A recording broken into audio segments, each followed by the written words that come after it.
morning and welcome to Investigator News. And we got another round of uh, uh, getting to know who the elite are. And I'm going to do Bilderberg today. A lot of people don't know about Bilderberg and they really do want to know. And, uh, it took me years to figure it out. And I finally got it figured out. And it's not really about the list of people, it's the fact that it's private. And it's normally held after Davos or G Summit. So, yeah, we hope you had a very nice birthday, Karen. Um, and hope well, you said you had a barbecue. What did you barbecue? What I'm going to get onto, though, is why she tells us what she did for her birthday. Um, I want to talk about this gun law stuff. Um, uh, they had the hearing and I listened to it and I listened to their rhetoric, Democrats, that is.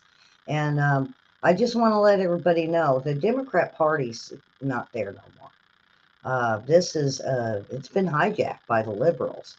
And I'm hoping Democrats will understand what conservatives really push and constitutionalists push. The GOP is you got their issues.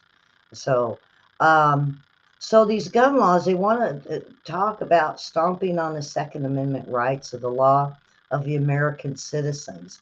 Uh, the crooks don't care, folks. The criminals, they just don't care. And the Democrats set this up thinking we were too stupid to see what they did. Yes, they defunded the police. They increased crimes with guns 40%. Now, how's that working for you guys? And then the DAs, judges bought by George Soros, drops laws against crimes. Uh, with It's caused crime rates to increase in some cities as much as 500%. Easy to ditch a gun, according to gang members I've spoken to. Uh, they tell me that most of the stuff they do, they have guns on them. And if the cops are chasing them, they ditch the guns. And they got a certain area they run or drive to. So they ditch their guns. Plus, they claim they can commit any crime that they want with a gun. They say uh, they get the gun back later in hours due to lax laws on crime. They pick up the gun where they ditched it, and then what do? They go and shoot grandma and get her purse. And then they ditch the gun again. And of course, oh, there's no gun, no gun. And then they let them back out. Let's take it, they want to take it from law abiding citizens or punish them for Democrat laws that they put the guns in their hands. Basically, oh boy, I didn't write that out right. They punish us for Democrat laws, and they're the ones that put the guns in the hands of the criminals. Joe Biden might as well hand out guns to thugs for attacking Republicans. That's the purpose. Every day, hundreds of guns are given to gangs. Nothing done. Guns pour over our border. They open the border. Come on in for gun runners. Democrats are responsible for 70% of the guns in the hands of thugs ages, get this, 10 years old and up. Yeah, they've got it set at 18. So how does a 10-year-old get a gun? And so about the gun laws, how's it working in Chicago? They've got some of Chicago and New York got some of the strictest gun laws in the country. Where gangs give them to 10-year-olds. Mexico is huge for it. They have the tightest gun regulations in Mexico. And in Mexico, all the bad guys got guns. You think the cartels don't have guns? And they're going to keep getting guns and shipping them to the States. Get this, some guns that they're finding now in the United States are part of Fast and the Furious. Remember the Obama gun running?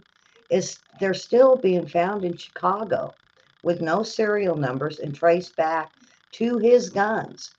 Why did Obama administration push AR and AK-47s from Mexico now into the hands of the gangs and criminals.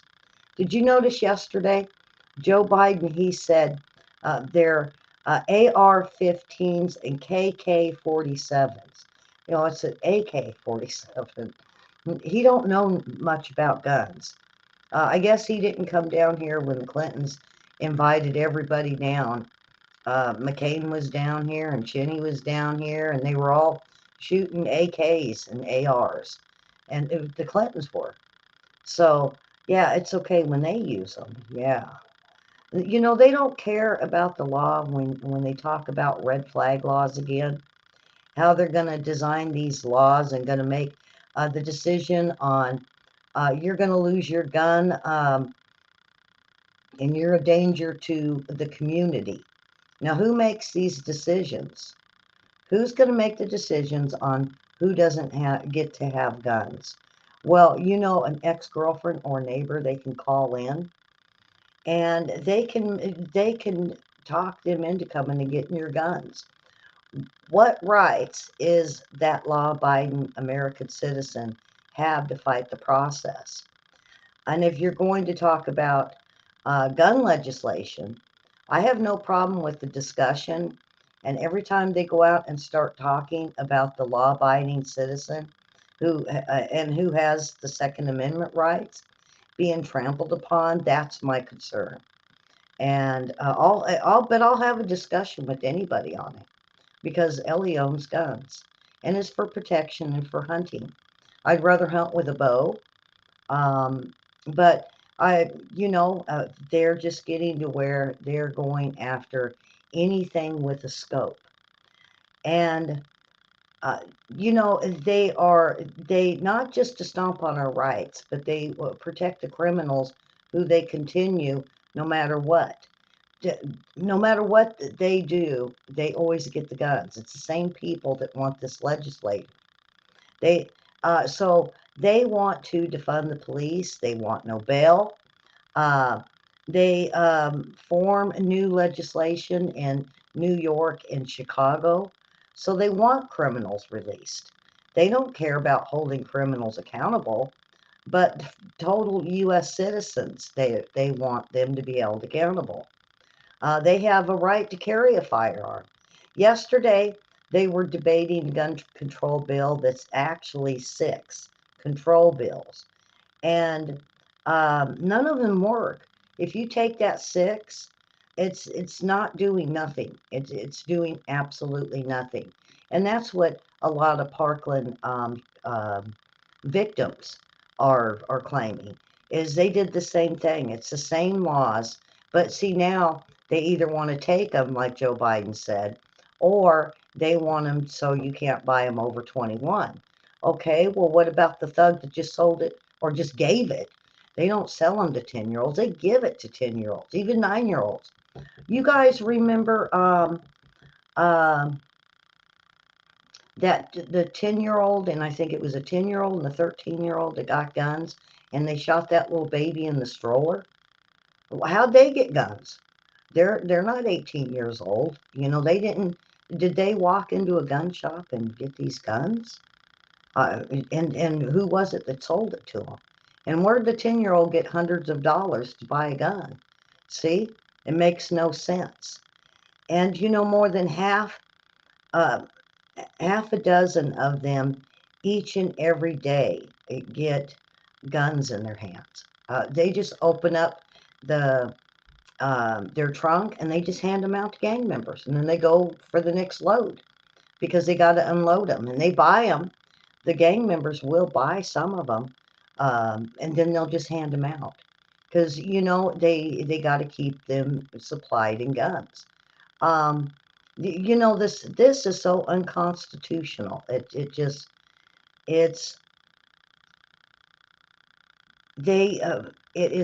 so unconstitutional. It's almost criminal what they're doing. Safe Storage Act was one of them. Okay, let's go tell Mr. Criminal or mass killer, you better lock your gun up so you don't go shoot anybody up. They're not going to listen. They're mental. They have got it in their heads. And by the time they wake up that morning, they're going to do it. They're in a fog. They don't care. They're not going to say, okay, safe storage act. Some of the gang members, they better lock up their guns too, but they're not going to. Um, the 19-year-old that is going to have restrictions and saying they can't buy a gun, they'll find one. Um, and what's even worse, um, they're going to compromise the rights and safety of an individual and a law-abiding citizen. Criminals do not follow the laws. And, every one of the Republicans yesterday, they were pointing this out. Not only that, but what one of them said was about quit advertising our schools as soft zones, soft targets, because they're defenseless. The staff and the teachers. Congress itself passed in 1990 the Gun-Free School Zone Act, and it's costed more lives than it's saved. This was back in 90. How many school shootings have happened since then? How many shootings have happened since then? So it really didn't help. And some states have been able to override the gun-free school zone and create their own areas of schools. In the school districts where that's happening, they've allowed qualified teachers and staff to carry guns. And those are the ones we're not seeing any issues in, or the ones that's taken the steps to have locked um, automatic locking doors, or they have resource officers that they haven't gotten rid of yet. Um, and that's what gets me. Um, they took away, when they did defund the police, they defunded resource officers. And get this, because this is stuff I look into because the school's here. Hundreds of knives are being used as weapons in schools. Most kids do not take guns to school. They take knives because it could slip in their backpack, it could fit in their locker, it could fit in their sock. A buck knife could fit in a pocket. How about a little pocket knife? That could just slip right into a pocket and not even be seen. This is a huge problem in the schools, is knives, not guns. And if you go to any school, high school, and you ask them, show me the weapons you guys have taken, and they'll pour out a sack full of knives. It's not guns. They hardly ever find guns. And if you call the police department and you ask them how many guns were turned over by the schools, they usually will tell you. Or you could even talk to the resource officer at the school. And there's hardly any all year long. But knives, yes. And the thing about this is the no security of the schools and the lack of resource officers. Because resource officers can be a counselor, it could be a police officer, it can be a veteran, it can be a mom or dad that can go in and protect the schools. But what they've done is the school administrators and city council uh, have got lax laws, or they have done away with these resource officers.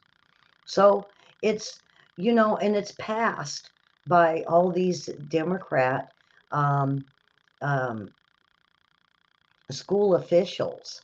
When you go to the PTO meeting, or PTA is what they used to call it, and you start talking to them about it, they get hostile. You go to a school board meeting and you talk to them about what they've done, they get hostile. But they want to get the FBI on the parents, and this is just so wrong. Our FBI and CIA is definitely rogue, and it started since the Clintons.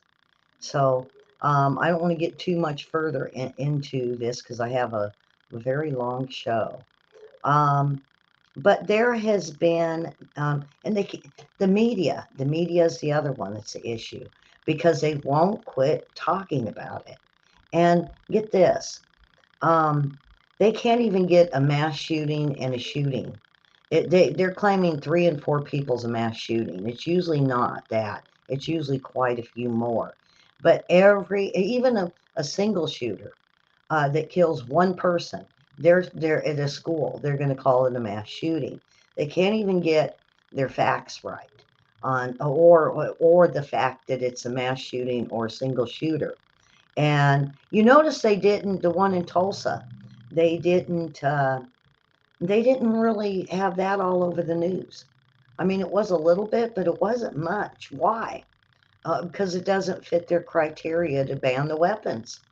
And that's another thing that the Parkland parents complain about is it is so disheartening that the Democrats sitting in these hearings, this is what the Parkland families are saying, knowing their plan of the Second Amendment could work, but they're smiling, they're smirking.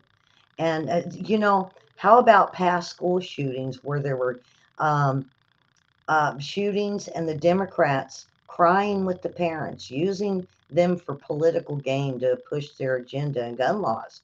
They never show back up to these towns to support the victimized families um, in court. Parkland begged the media when they first started all these hearings, and like what 2 years ago, and the media didn't want to show up. They had better things to do, bigger stories, but they didn't even want to show up to be there for the parents to show what happens during the trial. Well, they don't care about the trial. They don't care about that school. They don't care about Parkland anymore. What they care about is the next one, so they can pull this agenda again. This is something that Feinstein has been doing for decades. She did this with every shooting, even the Olivehurst one that I knew about. Here she comes strapping on that gun. She straps it pretty well and knows. And have you ever noticed? She handles guns very well. I don't know about now that she's a little, has a lot of dementia, but they never do. They don't help the past schools get through the trials, nor do they even publicize a lot of these trials. Um, did they do it with Sandy Hook?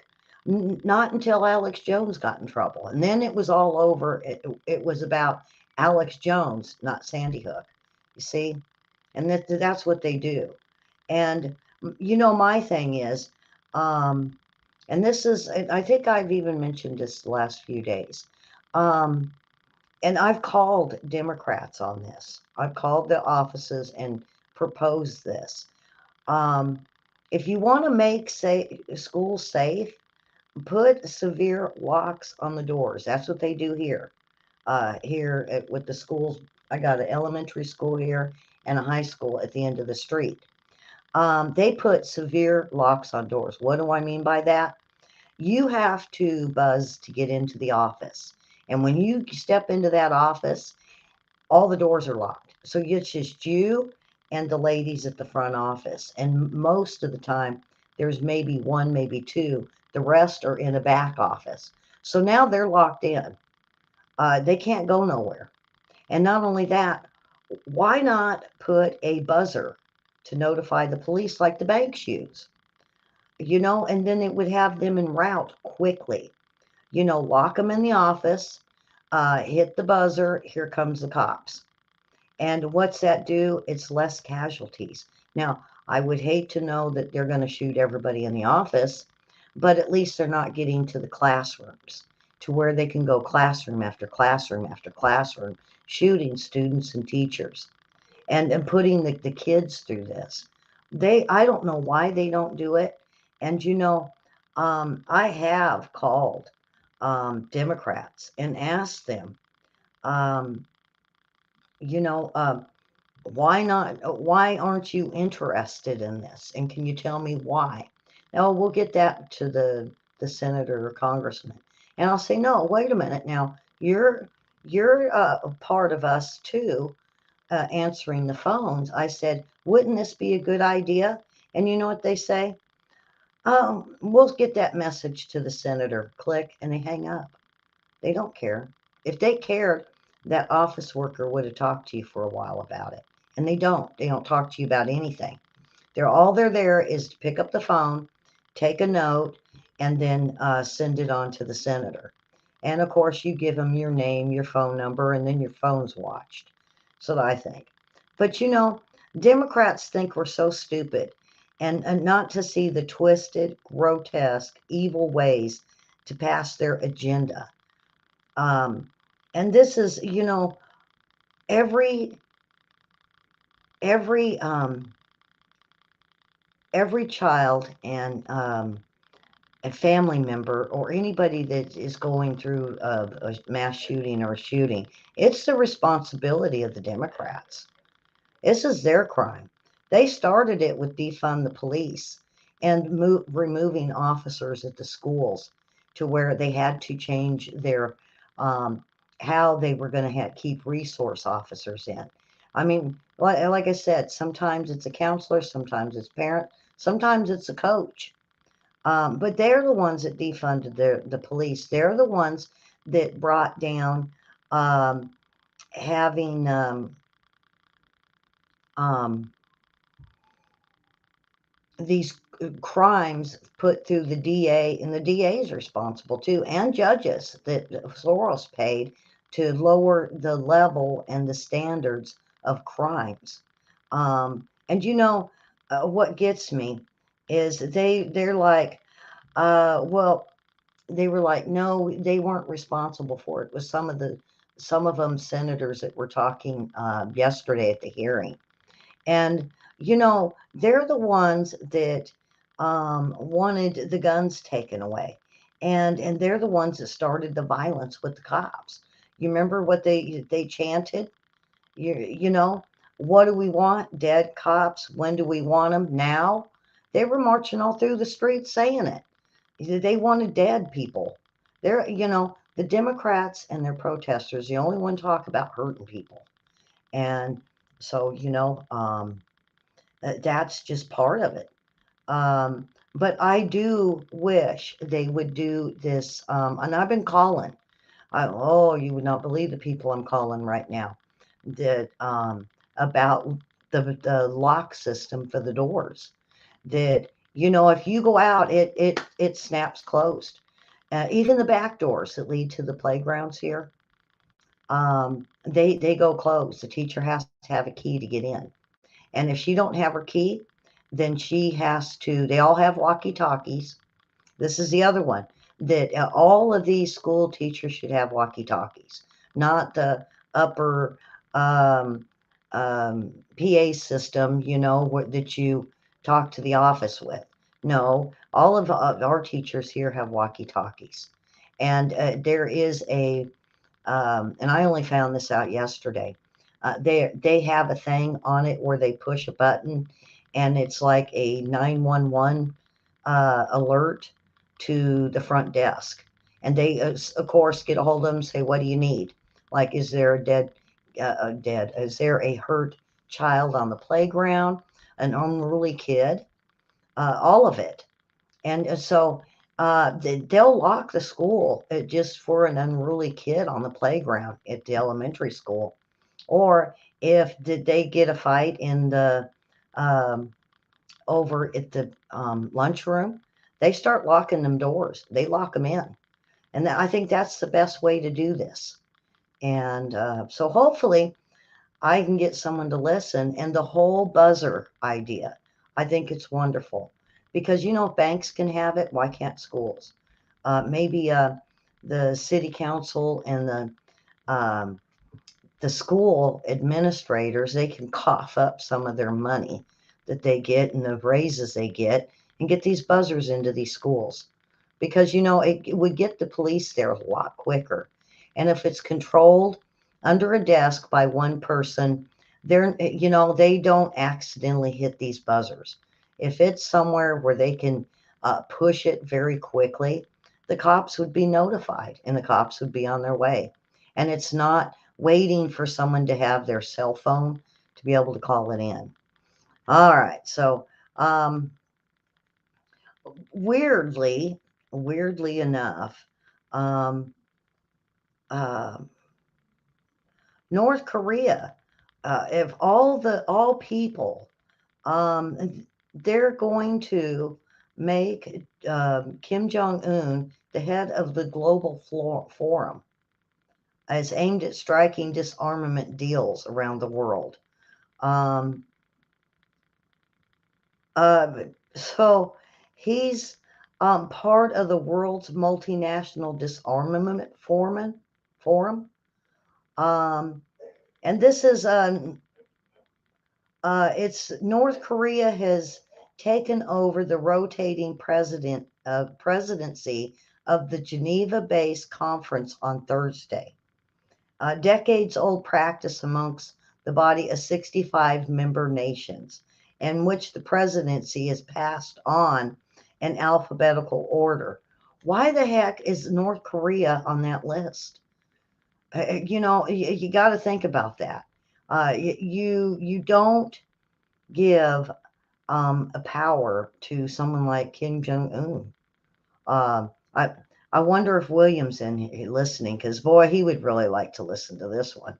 So the United Nations meets its headquarters in Geneva for a multilateral disarmament forum that holds 3 sessions a year, and it's to negotiate arms control and disarmament deals to prevent escalation of conflicts across the globe.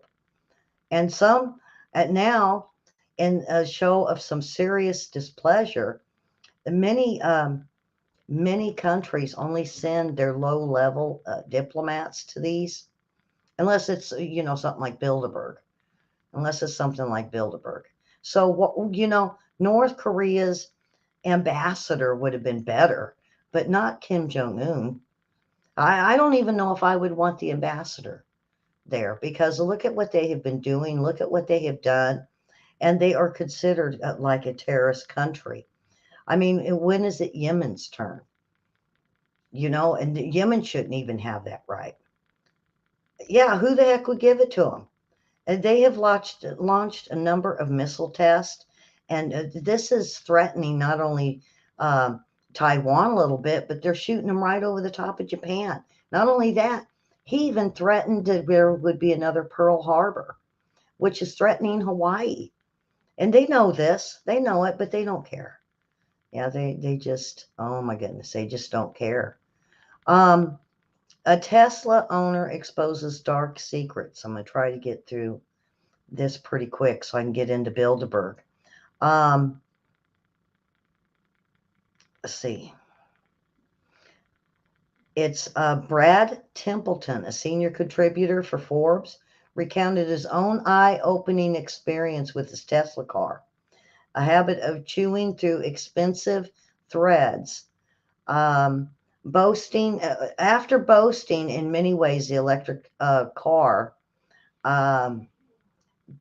What it basically needs new tires, right? About a quarter of the time a regular car does. What gets me on these cars though? Uh, they have put out that they catch on fire. They put it out that they blow up.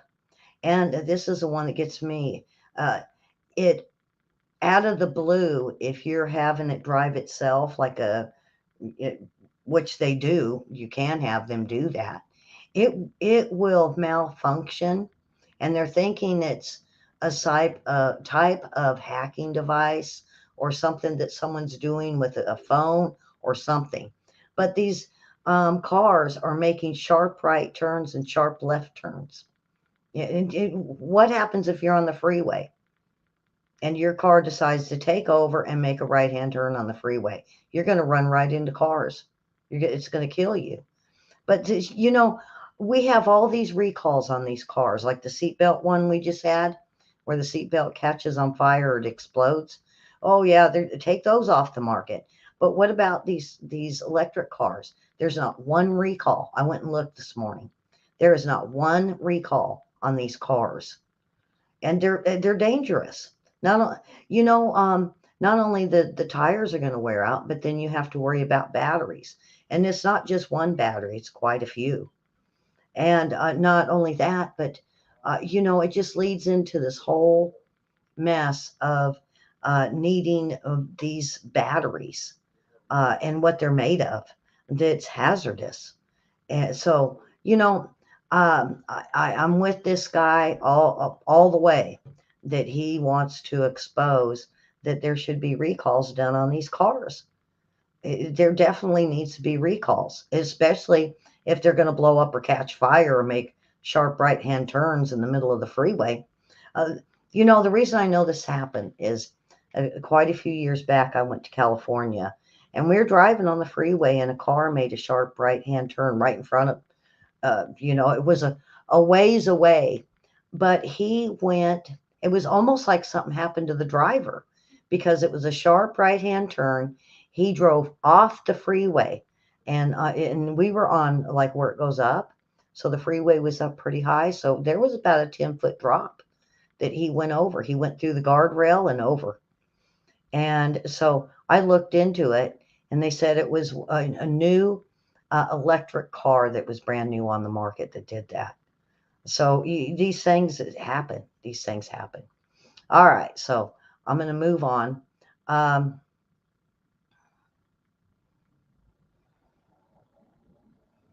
I only got this one. I know you guys don't want to hear about Hunter Biden's laptop, but Um, Hunter Biden was posting videos on a site widely known for human trafficking. He was posting pictures uh, of availability. I can't say too much on it because I don't want to get in trouble. So he promoting human trafficking? Was he a part of this? And that's what they're insinuating is that um, he's he consumes and likes porn. He likes rape and sex, trafficking of women and children, and this was on his laptop. This is where they shouldn't just ignore this. What if he is part of the human trafficking, child trafficking? It says it was on there, and you know it's true. You know it's true. I believe Rudy Giuliani. He hasn't come out about it yet, but I bet you he knows about this. So, are those batteries made with lithium? Some are. It's mostly cobalt, and I believe lithium. But lithium is very poisonous, and they got them kids digging it up over in North Korea. The cobalt and the mines and stuff are so tiny and need little people to get into these little holes to get the cobalt out, that it's better just to have the kids do it. They got kids getting sick at 5 and 10 years old, in between 5 and 10 years old, for the cobalt mines, and then they just won't let them quit working. And same way with lithium. This is very sad. Um, the White House, oh boy. You seen that Yellen came forward and apologized and for what happened with inflation. Well, now there's not just her. There's White House staff that has left now. They left the building. Um, Not only that, but then we had Yellen apologizing. They are getting more and more of chaos at the White House just due to the backstabbing that's happening. Um, they have insane internal meetings over and over and over again. What I mean is they keep going over the same things. And this is how Biden approach is. I guess he's like the media with propaganda. If he says it 4 or 5 times at 4 or 5 meetings, that they'll do it. They're pointing the fingers at each other. They are fighting in tweets. Um, the division between the younger and the older staff is big time, they say. And my sources at the Capitol are saying the same thing. They just don't get along. And not only that, but the younger staff members at the White House are wanting to control things. And the older staff members are saying, no, we're not going to have this. And so what they're doing is they're working themselves up the ranks. So they're the boss. And then they're firing some of these older people that have been working for the White House for decades. Um, and if not, then they're basically quitting. They're just done. Um, let's see. Town hall meetings each month. Um, they've been wanting to do this, but they can't use Trump. They can't use Biden because Biden forgets. So they can't have these town halls. And then they said, well, they could have Camilla, but Camilla, they said that these aides are, um, uh, they're trying to shake things up and say we got to do something to save, um, this the president's seat or the next Democrat to take it. And what they're doing is basically cause chaos in the country. And a lot of them are just saying they've had enough and they're walking away. We've seen there's 35 to 50 that's leaving the Democrat Party. And not only that, but there has been 8 staff members of the White House that's just quit, resigned, and said, we've had enough, and they've left. So a lot of chaos. Um, and now getting into Bilderberg, the global elites coverage. It's going to be in Washington. It's been out of the country the last year or so, but now I guess they're bringing it back, and they're going to be holding it there in Washington, D.C. I wonder if they're going to put the fences up. Now, so what is Bilderberg? Um, uh, well, it's the elite. It's the global elite that get together and they have a private meeting. Um, Not only that, but a lot of CEOs, and not only that, but they even have politicians that go, CEOs, CIA, um, a lot of big business, big capitalists, big socialists. Um, and so, what do they discuss? Um, Geopolitical realignment. This is what they're going to talk about this year because they'll have a list and then they have this thing. And you can go to their site, bilderberg.com, and you can read what it is, and you can read that year's um, um, speaking points. So it's going to be geopolitical realignment, NATO challenges, China, Indo-Pacific realignment, U.S. tech competitions, Russia, government and the economy, global financial system, disinformation, energy security and sustainability, post pandemic health, fragmentation of Democrat societies, trade and deglobalization, and Ukraine. So what is Bilderberg? You got that list, and anyone outside that's looking at the super secret group, um, they're going to tell you that it's not a conspiracy. They always said, oh, it's a conspiracy, what you guys have on us. Well, so far, that list is their own list. That's no conspiracy. Um, and it's unofficially, they named it Bilderberg because it was held in Biggerberg, oh boy, Bilderberg. And I believe it was some of the European nations. Let's see. It was in 1954, and Prince Bernard of the Netherlands.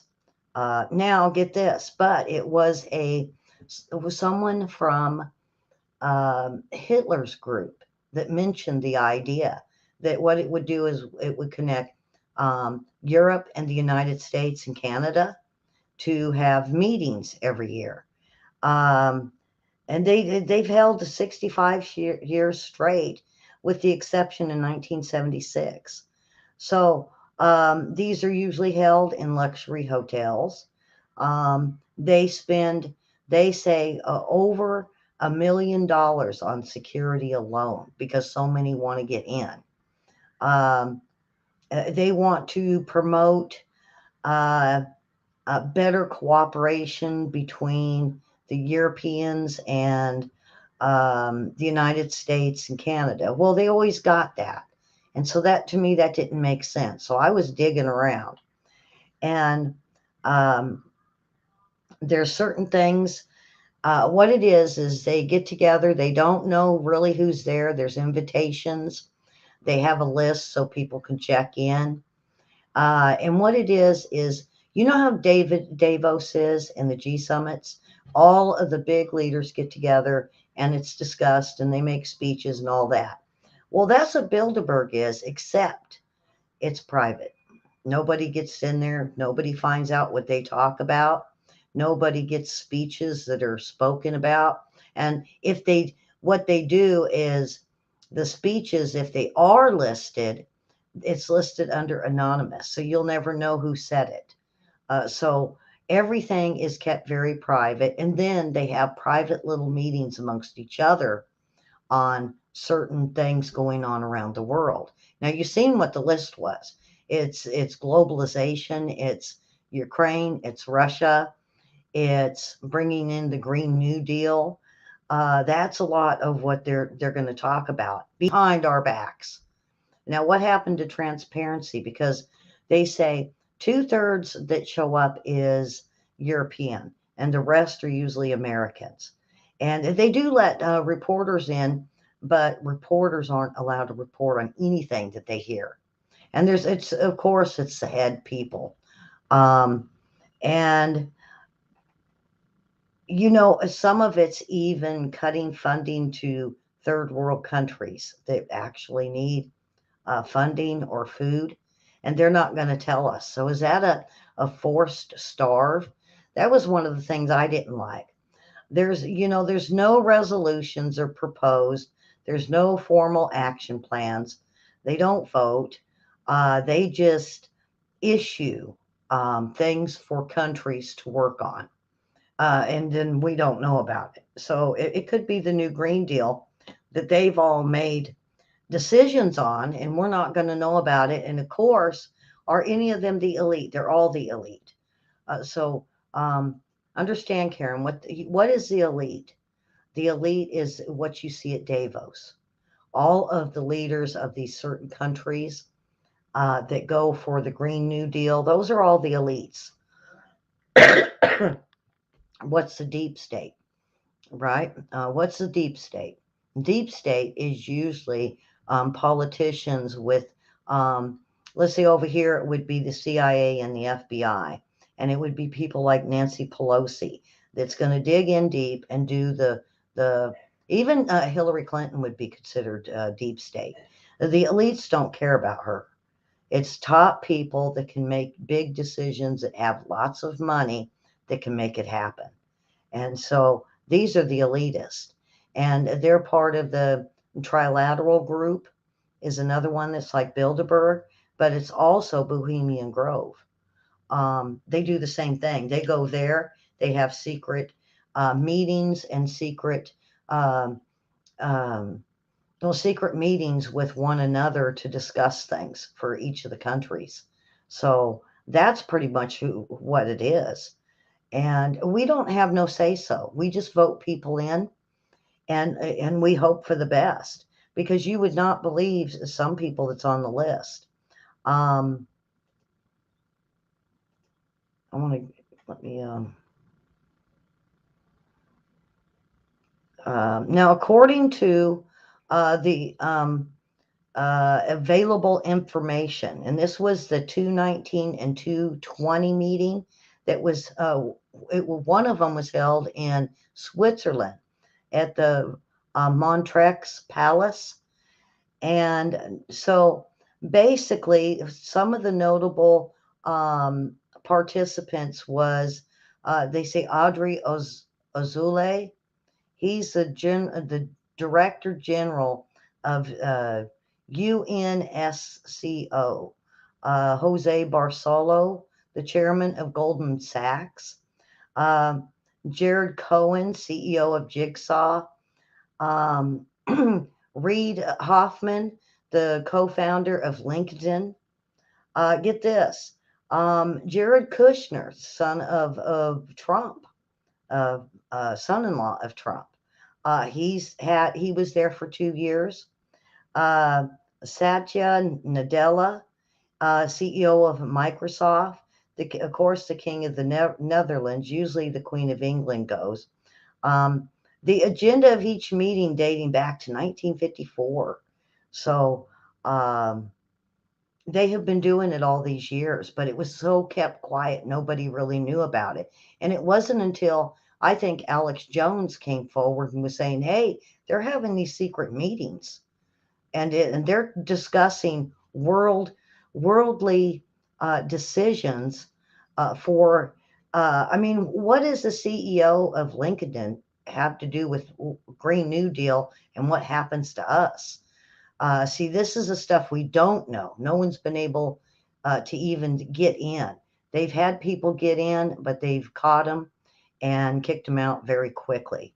Um, and most of it is centers around what the Democrat or over in Europe they call it the right. What we call the left here. That the left over there would be the right radicals. So it's kind of confusing, but just know that. So they talk about capitalists and getting rid of capitalist domination. The capitalists need to go, socialism needs to go in. They impose world government and planned economy for one another. Um, so this is pretty much they go on their own interest. What's the best interest for the top zillionaires, billionaires for the country? Now, I've never known Bernie Sanders to go. Now I know Obama attended. Um, Bill Clinton goes every year. Bill and Hillary Clinton goes every year. So does the Queen. So does MI6, the head people for CIA, FBI, um, big, super big companies like Coca Cola, the Koch brothers. Um, Podestas have been known to be there. Um, so it's all of the big elite. But the thing is we don't need these guys deciding. So what you hear at Davos, that is like saying, okay, here's all the topics. But now we're going to go to Bilderberg and we're really going to discuss what we're going to do to our people. And that's pretty much all it is. So if you listen to the speakers at Davos or even the G summits, the G7 and then the G summit, they do the same thing. All these little summits that they have that is open to where you can go and listen to what they have to say. Then now get this, the G summits and Davos, they all meet they'll speak, and then certain countries' leaders will meet behind closed doors. That's what they're doing in Bilderberg, but on a way bigger scale. So, um, um, so, well, there are a few Republicans that go, but it's usually their lobbyist. They are they have a big company under, like AT&T would be there, you know, Walmart would be there. Um, Google's a big one. They go every year. So you see, it's all these big, super big companies, and then they have the CEOs and they have bankers. All of the big bankers, Bank of America, Wells Fargo, Citibank, all of them go. So to me, it's worse than Davos because all of these heads and all of these ones that control every point of our lives are going, and then they meet in secret. That's why Alex Jones was so mad at this. And they were like, oh, it's a conspiracy theory. Well, no, it exists. And it'll be in Washington. Let's see if they got dates on this for.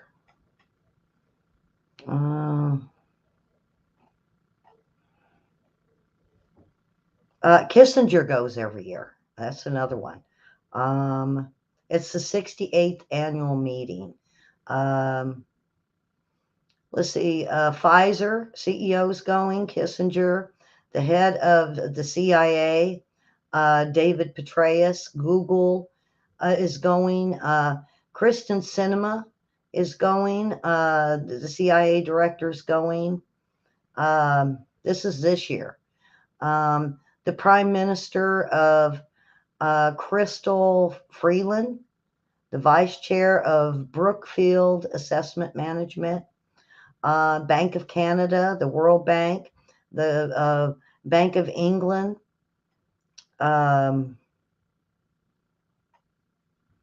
I thought it had a date here when this was. Leaders, world leaders. A lot of them stand out and said it's got, they'll hold sign with X's saying a New World Order, the people that protest it. And a lot of people do protest it. And I can't see a date on this. Hmm. It's usually right about June 10th. The week of June 10th is when they do this. I don't see a date. Probably because they don't want all of us to go protest them. Uh, but that's pretty much what Bilderberg is, folks. And I know it's a very brief description, but you know what got what they used to do is they would hide their list. Now recently they're giving it out, which you could even check with Alex Jones. He had to pull a lot of strings to get the list on who was going and who was going to be there.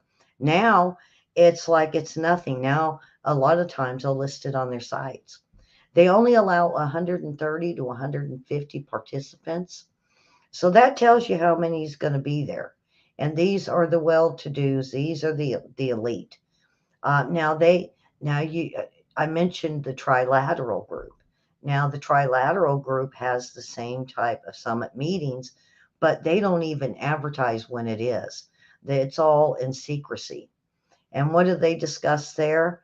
It's a smaller group, so it's not the big um, Bilderberg group.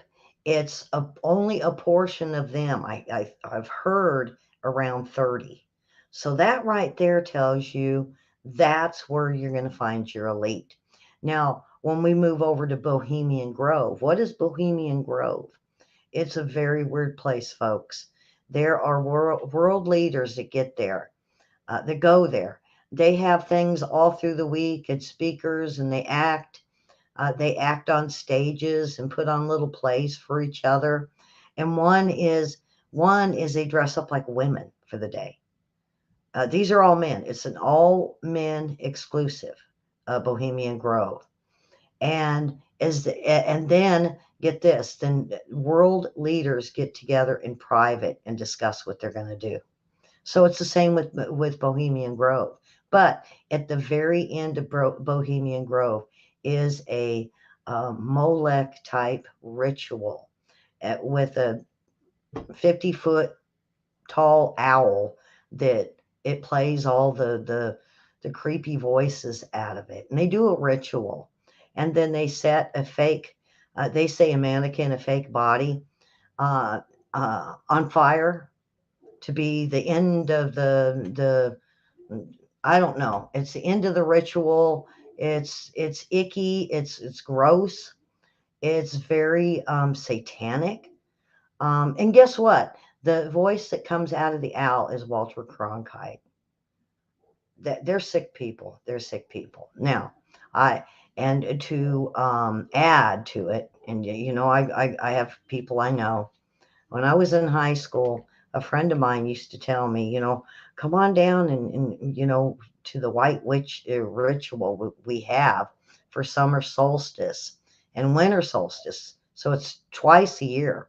One's inside over in Europe, and the other one's outside in California, just north of the Bay Area. So a friend of mine was saying, come to this. I'm like, no, I don't do the witchy thing. I'm not like that. And she told me that the one year that she had went and she came back and she was pretty scared. And I said, so did you have fun at that whatever grove or whatever you were going to? And she said, oh, it was scary this year. She goes, most of the time they have the kind of voice, it's you could tell it's recorded. She said, but the year she went, it was a woman screaming. It wasn't a man. And one year she went, there was a baby crying. So who knows what they do? It's very creepy, very satanic. And if you can, and you want to know more about Bohemian Grove, Alex Jones did make a documentary on it. Go watch it and see what you think. I think it's creepy. Alex Jones didn't make it halfway through the ritual, and he got out of there. It scared him too. It scared Alex Jones, and I don't think he scares very easy. So Um, that is it for today. And I hope you enjoyed our show. And I really thank you for watching. And tonight, me and William will be on. And I think we're going to do a military report in Ukraine to get everyone up to date with what's going on. There's a lot going on over there. And it's now starting to come out about who's doing what in this war. And it's also been mentioned that lots of Ukrainian soldiers, some have been captured, but some are laying down their weapons and walking away. They want to go home. The civilians want to go home. It's the military and their National Guard that wants to keep fighting. The civilians, remember, they forced them. Anybody under the age of 60 has to stay and fight. Well, they don't want to fight no more. So, anyway, with that, hello, Ed. Good to see you. You should have come in earlier. Um, we were talking about pesky dogs on the weather show this morning. So, um, but subscribe, and over in Facebook, hit the follow, thumbs up, and hit the bell. And come on back tonight, 9 p.m. Eastern Time, and me and William will be in here to answer some questions about what you've heard this week with the special report. So any questions you've got, come on back in. And then we're going to do a little bit of military of the up to date in Ukraine and a little bit of the Ukraine history of maybe even the Minsk report if you don't know what that is and you're new. Uh, so with that, we will be back tonight. And you all have a wonderful afternoon. And God bless. We'll see you later. Bye bye.